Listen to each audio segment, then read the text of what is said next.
기독교 세미나 다니엘과 요한계시록입니다. 요한계시록 12장을 해부하다. 오늘은 11번째 영상입니다.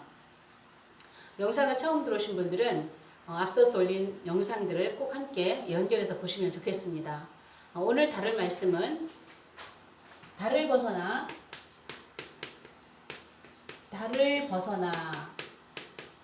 자, 이것을 제가 율법으로 하겠고요. 율법. 그 다음에 해의 은혜로.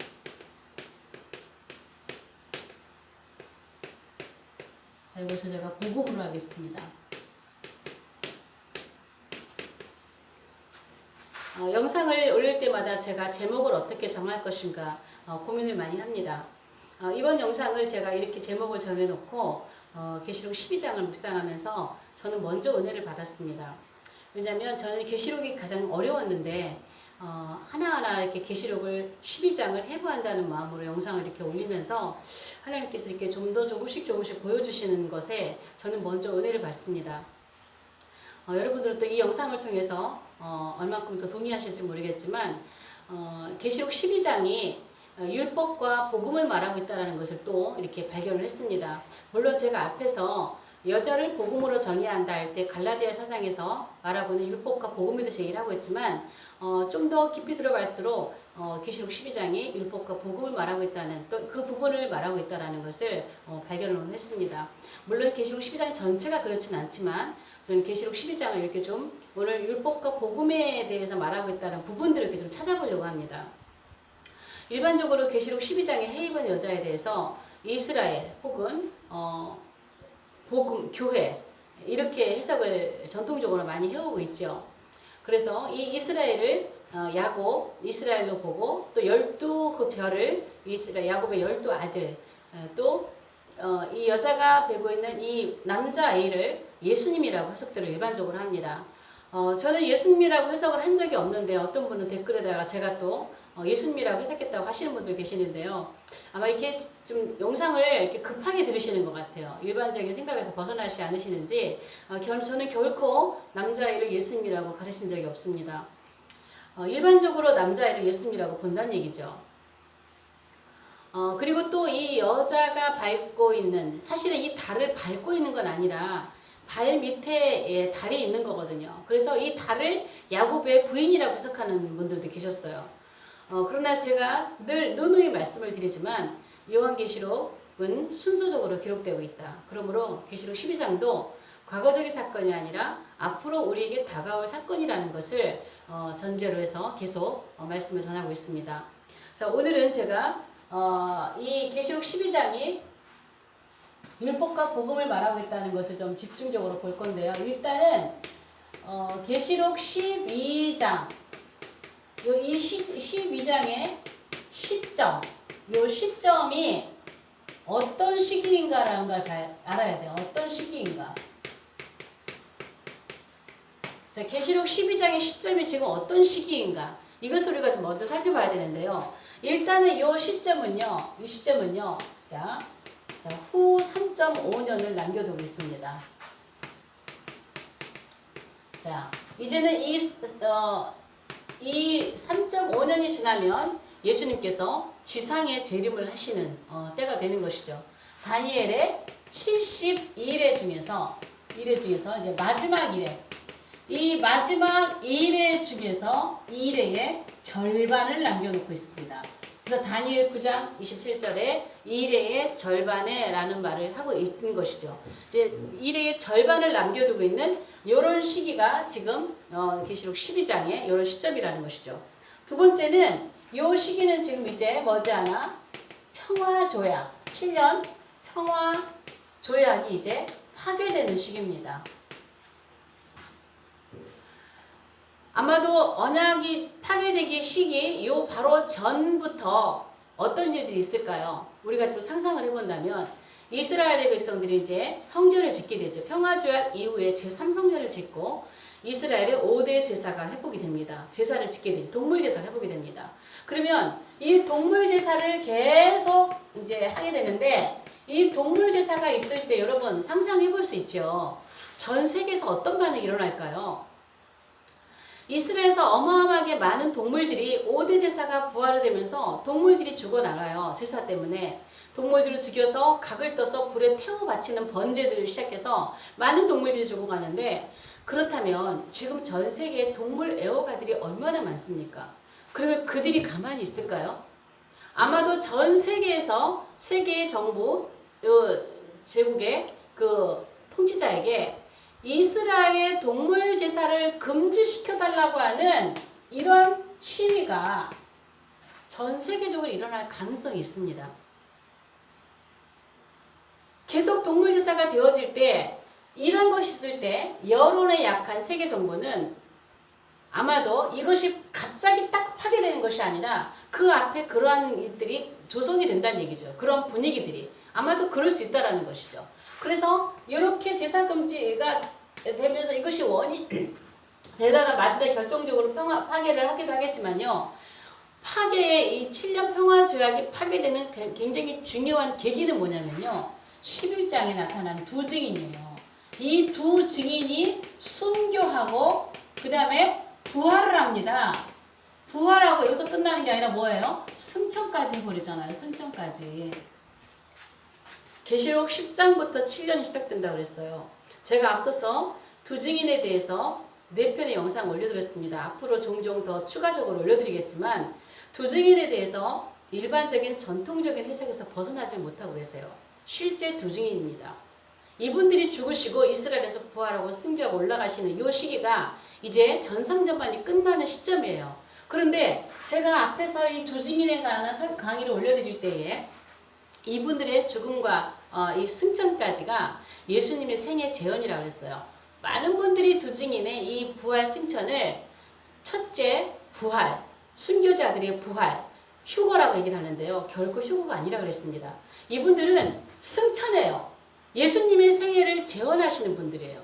자, 이 시점이 어느 시점이냐? 이 적그리스도가 이제 신으로 등장을 해야 되는데, 신으로 등장하기 위해서 이 언약을 이제 파괴하고 두 증인이 부활 승천한 것처럼 이제 이 적그리스도가 가짜 부활을 흉내내고 이 언약을 파괴하고 이제 신의 자리에 올라가게 되는 그런 동기가 되는 것이에요. 그래서 이 두 증인이 승천하면서 아마도 바로 어쩌면 그날 이 파괴가 언약이 파괴될 가능성이 많습니다.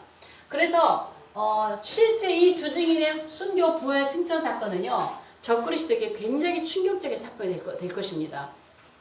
자, 그 다음에 이 시기는 어떤 시기냐면 7째 머리예요. 7째. 제가 앞에서 큰 붉은 용에 대해서 강의도 올려드렸고, 몇 개월 전에 작년에 좀 한참 됐는데요. 7머리 10뿔이라고 하는 영상을 올려드렸어요. 그 영상을 꼭 한번 보셔야 좋은데요. 자, 7째 제국이 마지막 제국입니다. 이게 NW입니다. NW. 신세계 정부예요. 7째 제국에 어떤 짐승이 나타나느냐? 7째 왕이에요. 7째 왕. 자, 7째 왕. 이거는 짐승이에요. 영적 존재예요. 여러분이 계시록 17장에 있는 7산과 7왕을 제대로 이해하셔야 이 말씀도 계시록 13장도 우리가 제대로 이해할 수가 있습니다. 그 영상을 꼭 함께 연결해서 보시면 좋겠습니다. 7째 제국 NW에 7째 왕이 있습니다. 짐승. 요 7째 왕이 이제는 요 시기에는요 퇴장을 합니다. 퇴장.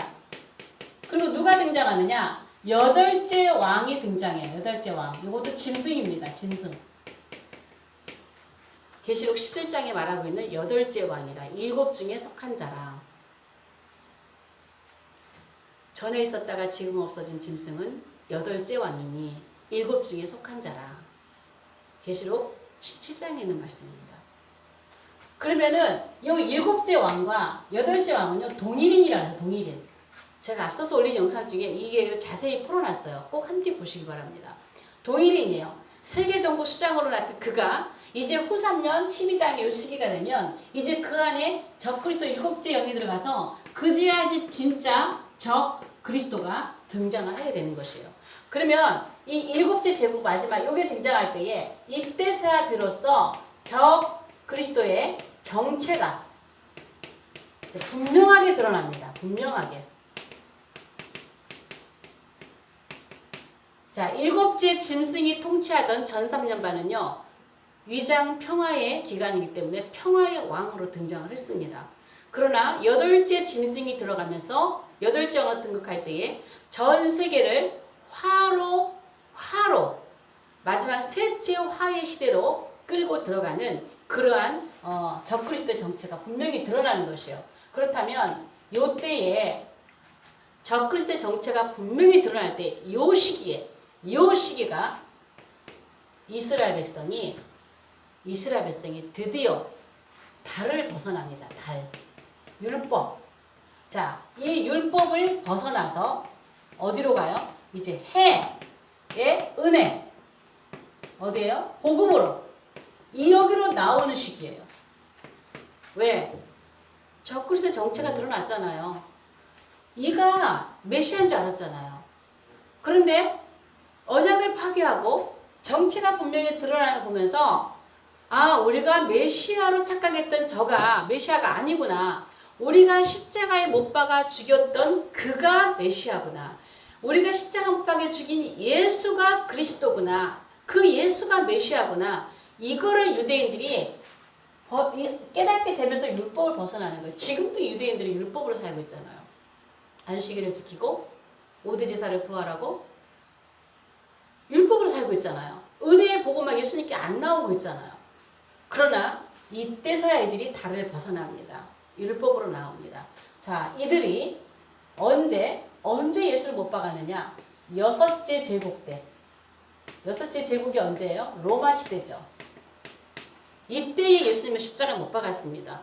그리고 이들이 그때 십자가에 못 박은 그 예수가 메시아임을, 그 예수가 그리스도임을 깨닫는 때가 언제냐? 일곱째 제국 시대예요. NWO. 이때 이들은 깨닫습니다. 이때에 예수가 그리스도임을 깨닫게 됩니다. 그리고서 이들이 달을 벗어나서 이때야 이제 예수 그리스도가 메시아임을 깨닫고 복음으로 나오게 되는 시기예요. 그러면 이 시기가 마지막은 어떤 시기예요? 계시록 12장. 제가 지난 영상에서 영계전쟁에 대해서 영상 올려드렸습니다. 계시록 12장 12절에 보면은요. 어떤 말씀이냐. 땅과 바다는 화 있을진저. 땅과 바다는 화 있을진저. 마귀가 자기의 때가 얼마 남지 않은 것을 보고 분내어 땅으로 내려갔다 그랬어요. 자, 여러분 여기에서요. 자, 땅과 바다를 보셔야 돼요. 계시록 10장부터 이제 모든 배경이 마지막 7년이 시작되기 때문에 이스라엘로 다 넘어갑니다. 10장에서부터는 모든 배경이 이스라엘로 바뀝니다. 그러면 10장 이후부터는요. 땅 하면은 요거 이스라엘이에요. 땅 하면 이스라엘. 그 다음에 바다 하면 뭔가요? 이건 세상이에요. 세상. 이방민족이에요. 세계 이방민족. 이렇게 보시면 돼요. 10장 이후부터 마지막 7년이 시작되기 때문에 모든 배경은 이스라엘로 넘어가고 용어라든가 뭐 이러한 그 단어들이 이스라엘과 관련된 단어들이 이제 나오기 시작을 해요. 그래서 이 계시록 10장에서 이 천사가 하늘에서 이 작은 책을 갖고 내려온 천사가 땅과 바다를 밟고 있어요. 그러면은 이 화라고 하는 거 화. 계시록 9장에서 독수리가 이제 화가 있다 그랬죠. 그래서 첫 번째 화가 5번째 나팔, 두 번째 화가 6번째 나팔, 세 번째 화가 7번째 나팔. 첫 번째 화보다 두 번째 화가 더 강력합니다. 두 번째 화보다 세 번째 화가 더 강력합니다. 그러면 세 번째 화는 뭐냐면 계시록 12장 이제 13장에 이 짐승이 적그리스도로 등장을 하죠. 정체를 드러내죠. 그러면 화는요. 적그리스도가 한 걸음 우리에게 더 강력하게 다가온다는 얘기예요. 자, 요 시기가 되면 땅, 이스라엘과 전 세계는 화가 있대요. 이 화는 짐승이 이스라엘과 세계 크리스찬들에게 쏟아붓는 어마어마한 핍박과 환란입니다. 물론 전 세계도 화지요. 식량난이라든가 자연재해라든가 정말 우리가 상상할 수 없는 창세 이후로 없던 환란이 이 땅에 있기 때문에 그런 환란이 있지만 자연적인 재해 때문이 아니라 궁극적으로는 짐승이 우리에게 주는 핍박과 환란이라는 것이죠. 그 화가 이 땅에 지금 이제 임하는 거예요. 그러면 어디예요? 이스라엘과 세계 민족 크리스찬들에게. 그리고 이 세상에 엄청난 화가 몰려오는 시기가 이제 12장 이 시점이라는 것입니다. 자, 이 12장의 시기가 요런 사건들이 이제 우리 앞으로 우리 눈앞에 다가올 시기예요. 이게 우리 앞에 다가올 시기입니다. 그래서 12장의 시점이 이러한 시점이라는 것을 여러분이 먼저 이해를 하셔야 돼요. 자, 두 번째. 자, 계시록 12장이 제가 아까 율법과 복음을 말하고 있다는데요. 율법과 복음을 말하고 있다고 하는 근거를 좀 찾아보겠습니다. 율법은 폐해졌다, 율법이 완성됐다, 율법을 벗어났다 이런 얘기들이 있지만 제가 여기서 좀 무거운 주제인 율법과 복음에 대한 어떤 그러한 집중적인 이야기를 하려고 하는 게 아니에요. 12장과 관련해서 계시록 12장 관련해서 단순하게 율법과 복음에 대해서 얘기를 하려고 그래요. 율법과 복음을 얘기하고 있다고 하는 근거를 좀 같이 찾아보려고 해요. 그러면 계시록 12장 10절에 보면은요. 미가엘과 사단이 용이 싸움을 하고 지지요. 지고 나서 무슨 얘기를 하냐면 12장 10절에 우리를 밤낮 참소하던 자가 하나님 앞에서 이 참소하던 자가 이 자가 쫓겨났대요. 사단이죠. 쫓겨났다 그래요. 자, 그러면 사단이 우리에게 하나님 앞에서 뭘 갖고 참소할까요? 이 참소, 뭘 갖고 참소를 할까요? 율법입니다, 율법. 율법을 들이대는 거예요. 율법을 가지고 들이대는 거예요, 율법을 가지고. 그래서 우리가 율법이 없으면 죄가 죄인 줄 모른다 그랬잖아요. 율법이 죄를 깨닫게 한다 그랬거든요. 그런데 어느 날 우리가 은혜 가운데 살면서도 많은 사람들이 율법으로 사는 사람들이 너무 많아요. 우리 율법에서 벗어났음에도 불구하고. 그래서 율법으로 사는 사람들이 너무 많기 때문에 사단은 자꾸 이거를 써먹는 거예요. 율법을 자꾸 들이대는 거예요. 자꾸. 너 이렇게 죄졌잖아. 너 이렇게 했잖아. 너 11조 안 드렸잖아. 너 안식 이 자꾸 율법을 들이대는 거예요. 그런데 여러분 우리는 율법에서 벗어났어요. 자, 이 율법은 어떻게 하나요? 자꾸 우리를 매임이죠. 자꾸 묶지요. 그래서 갈라디아서에서는 종이라고 얘기하고 있잖아요. 종. 묶임. 자꾸 묶여요. 우리를 자꾸 종 되게 해요. 율법에 매여있게 해요. 어떻게 우리가 613개의 율법을 우리가 지키고 삽니까, 이거? 근데 우리는 은혜 안에 살면서도 자꾸 여기 율법에 매여요. 자꾸 매여있으니까 사단은 또 그거를 아주 이용해가지고 자꾸 우리 율법을 들이대고 우리를 자꾸 참소를 합니다. 그런데 여기 지금 이 참소하던 자가 쫓겨났는데요. 그 밑에 보면 11절에 보면은요. 참소하던 자가 쫓겨났는데 형제들이, 자 여기서 이 형제들은요.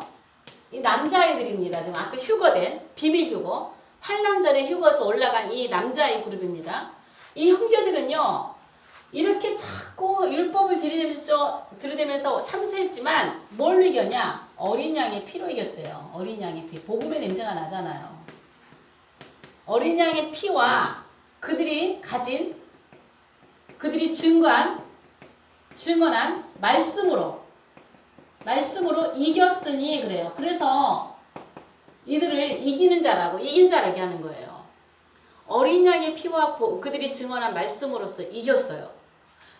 사단은 계속 참소했지만 이기는 자들은 어린 양의 피 보혈로 그들이 증언하는 말씀으로써 이겨냅니다.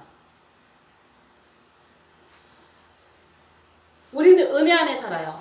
613가지 율법으로는 우리는 생명, 영생, 구원을 얻을 수가 없고 우리는 결코 의인이 될 수가 없어요. 이걸 지키시는 사람은 아무도 없다 그랬어요.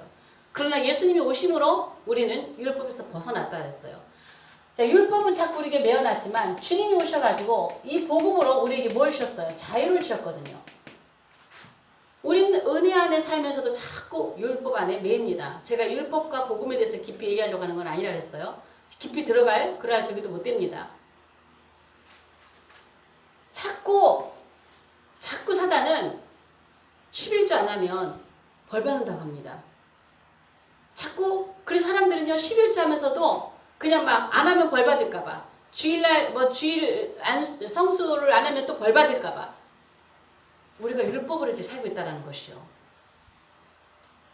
또 그렇다고 또 어떤 분들은 율법이 폐해졌으니까 또 11조 안 해도 된다 그래요. 잘못된 거죠. 예수님이 율법을 완성시키신 분이시잖아요. 우리가 은혜 안에 살잖아요. 은혜 안에. 은혜 안에 살면서 왜 자꾸 율법에 매여서 율법적인 삶을 살려고 하냐는 것이죠.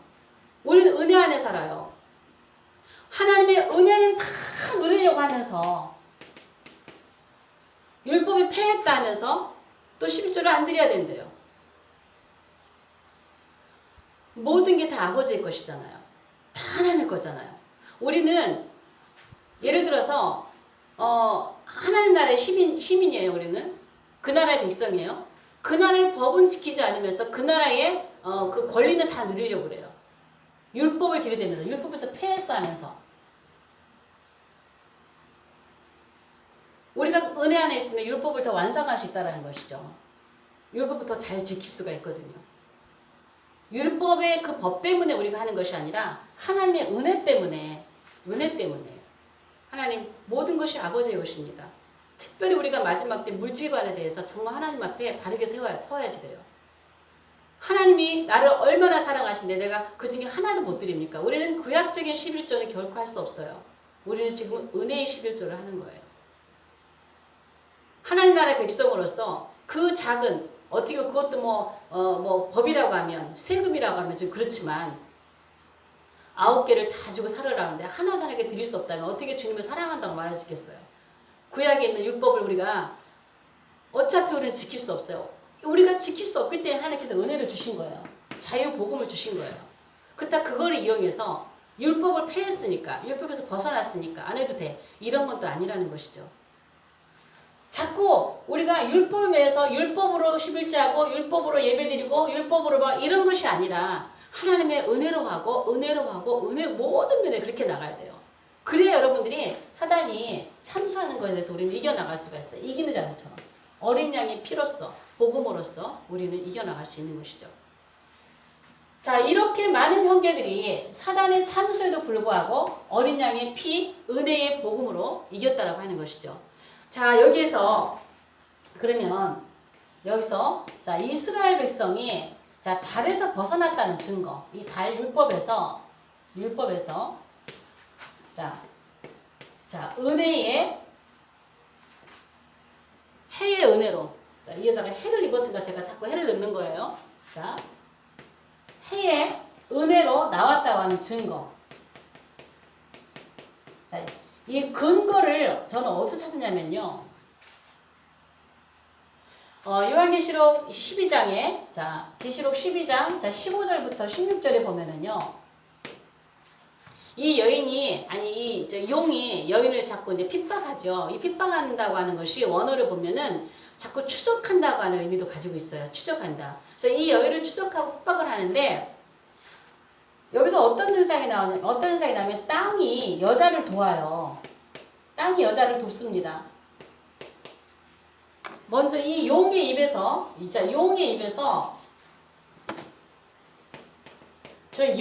물을 강같이 토해내죠. 물. 자, 이 물을 토해내니까 땅이 입을 벌려가지고 그 물을 다 삼켜버려요. 이 땅이 다 삼키면서 어떻게 해요? 이 여자를 돕습니다. 자, 이 현상. 저는 사실 요한계시록이 이 계시록 12장이 어려우면서도 왜냐면 상징적인 내용들이 많이 하고 있기 때문에 어려우면서도 이 부분도 참 고민을 많이 했던 부분이에요. 자, 여기에서 이 용이 물을 토해내잖아요. 이 물은 일반적으로 우리가 말씀 이렇게 해요. 말씀. 그러면 이 용의 입에서 나오는 말씀은 뭐겠어요? 미혹이겠죠. 거짓이겠죠. 진리가 아니겠죠. 비진리겠죠. 자, 그러면 이 용이 왜 강같이 이 땅에 물을 토해낼까요? 자, 계시록 12장의 이 시점은 어떤 시점이냐? 요 끝에쯤 가면 계시록이 순서적으로 기록되기 때문에 이 12장 15절 요 때는 1차 휴거가 일어났어요. 소수의 비밀 휴거, 소수의 환란전 휴거가 일어났어요. 근데 이제는 앞으로 조금만 있으면 무슨 휴거가 일어나냐? 우리가 늘 찬양했던 것처럼 하나님의 나팔 소리 천지 진동하면서 많은 사람들이 동시에 사라지는, 눈앞에서 휙휙 사라지는 대다수의 휴거가 일어납니다. 그 휴거를 앞두고 있습니다. 그래서 이 복음을 가진 자들이 있어요. 복음을 가지고 이제 두 번째 휴거를 기다리는 환란 중휴거지요. 이제 짐승이 등장하고 얼마 되지 않아서 이제 곧 두 번째 다수의 휴거가 일어날 텐데 그 휴거를 앞두고 있어요. 그들이 다 뭘 가지고 있어요? 지금 복음을 가지고 있거든요. 이 여자의 복음을 가지고 있거든요. 그래서 이 용은 이 땅에 어마어마한 비진리와 거짓 복음을 쏟아내면서 이 복음을 떠내려가게 합니다. 떠내려가게 하는데 그런 식이에요. 그래서 이렇게 쏟아요. 그런데 전 세계 사람들에게 해당이 되겠지만 12장의 중심은 어디라고요? 이스라엘이요. 근데 누가? 땅이 그걸 삼켜요. 제가 12장의 땅은 누구라 그랬어요? 이스라엘이 지금 달을 벗어나갔다는 근거가 저는 여기서 찾았어요. 지금 여기 땅과 바다 나오죠. 땅과 바다는 화했을진저. 그런데 이 용이 토한 물을 삼키는 것이 바다가 삼키는 게 아니라 땅이 삼켜요. 세상의 이방 민족들이 삼키는 게 아니라 이스라엘이 삼킨다는 거예요. 이 삼킨다고 하는 것은 이긴다는 것이에요. 삼켜버린다고 하는 것은 이겨버린다는 것이거든요. 원어 자체에도 삼킨다는 것이 그런 의미예요. 그러면은 이 땅이 이 물을 삼키면서 여자를 왜 도울까요? 왜 복음을 도울까요? 이제 이스라엘이 속지 않죠. 적그리스도의 정체가 드러났잖아요. 적그리스도의 정체가 드러났기 때문에 세계정부가 아무리 비진리를 쏟아내고 복음 같은 진리 같은 얘기를 쏟아내도 이스라엘 백성이 이제 먹히지 않습니다. 그 말의 미혹과 그 잘못된 이 비진리에 유대 민족들이 이제 속지 않습니다. 이제 복음을 보호하고 이들 안에 복음이 들어옵니다. 그래서 이들은 이스라엘이 달을 벗어나는 이 시기부터 이스라엘이 민족적으로 하나님 앞에 돌아오게 되어지는 그러한 일들. 이스라엘이 정말 요엘서에 말씀하신 것처럼 이스라엘에 이제는 그 은혜가 부어져서 성령이 부어져서 그 기름 부음이 임하여서 회개 운동이 민족적으로 일어나게 되는 것이죠. 복음을 버리지 않습니다. 이제 복음만이 옵니다. 이제는 해로 나옵니다. 해로. 달을 벗어나서 해의 은혜로 나오는 것이에요. 율법으로 살던 이스라엘이 이제는 그들이 십자가에 못 박아 죽인 그 예수가 메시아임을 깨닫고 그분에게 나오는 거예요. 해로 나오는 거예요. 그래서 이 용의 입에서 물을 강같이 토해서 복음을 떠내려가게 하지만, 여자를 떠내려가게 하지만 이 유대인들은 그 거짓 복음에 속지 않고 그 물을 삼켜버리고 이겨버리고 복음이 떠내려가지 않게 보호하고 자기들 안에 예수 그리스도를 구주로 영접하게 되는 것입니다. 그래서 12장은 달을 벗어나서 해의 은혜로 나오는 때입니다. 유대민족에게 회개의 은혜가 부어지고 이제 메시아를 제대로 보게 되어지는 그러한 시기가 이제 후 3년 반을 두고 유대민족들이 하나님께 돌아오는 그런 시기라는 것입니다. 오늘 영상은 여기까지 하겠습니다.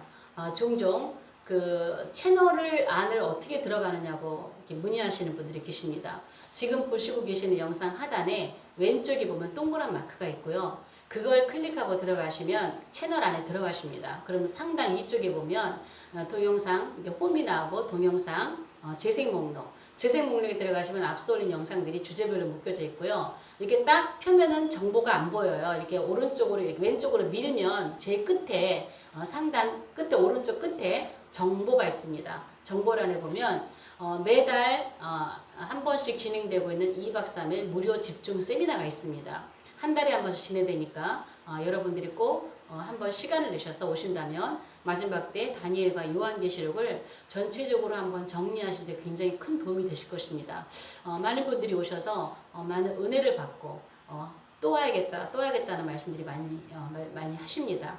오셔서 한번 꼭 들으신다면 여러분들이 전체적으로 분산되어 있는 이 강의들을 한번 딱 정리하는 그런 계기가 될 것입니다.